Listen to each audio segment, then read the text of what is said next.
Rahmawati Soekarno Putri merasa sosok Soekarno dilecehkan dalam sejumlah adegan di film Soekarno yang disutradarai Hanung Bramantyo.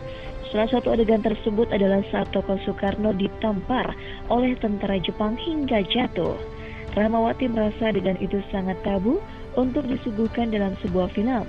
Ia pun geram lantaran Hanung tetap menjalankan syuting film Soekarno tanpa mempedulikan permintaan Rahmawati untuk revisi skenario film itu. Ya, ini kan bermula dari pelanggaran pidana hak cipta.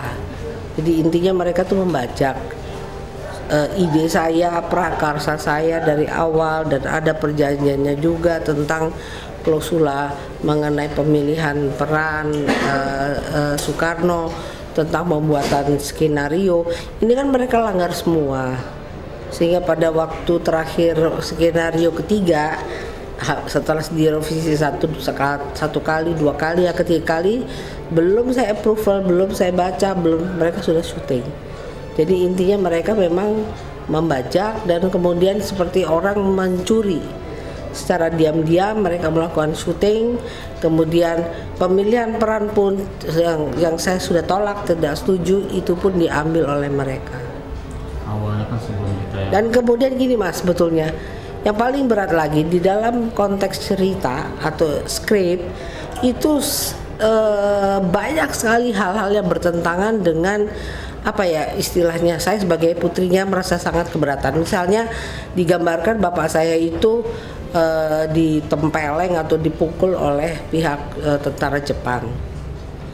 Ya, itu tentunya walaupun andai kata itu pun ada, buat saya sangat tabu untuk memvisualisasikan adegan itu. Mendengar tudingan adanya pelecehan tokoh Soekarno dalam film Soekarno, Multivision Plus pun menjawab secara tertulis lewat sebuah media rilis yang diserahkan kepada tim Kapan Lagi.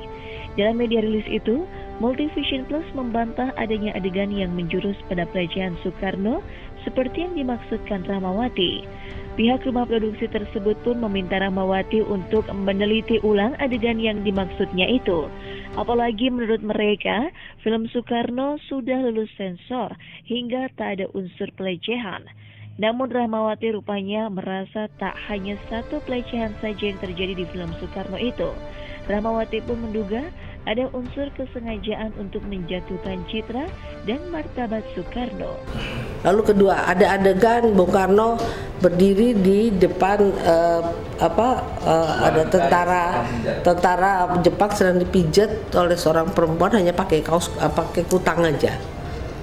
Walaupun misalnya pun ada, itu tidak akan saya masukkan, dan banyak lagi. Bahkan yang pertama yang pada waktu saya kaget adalah Bung Karno karena kebelet kencing, ya waktu itu sampai kencingnya tuh berceceran kena kepada Bung Hatta segala macam. Itu pelecehan yang dilakukan oleh Hanung Bramantyo. Ini yang menyebabkan saya melihat bahwa mereka ini ada kesengajaan untuk menjatuhkan Soekarno, bukan mengangkat Soekarno.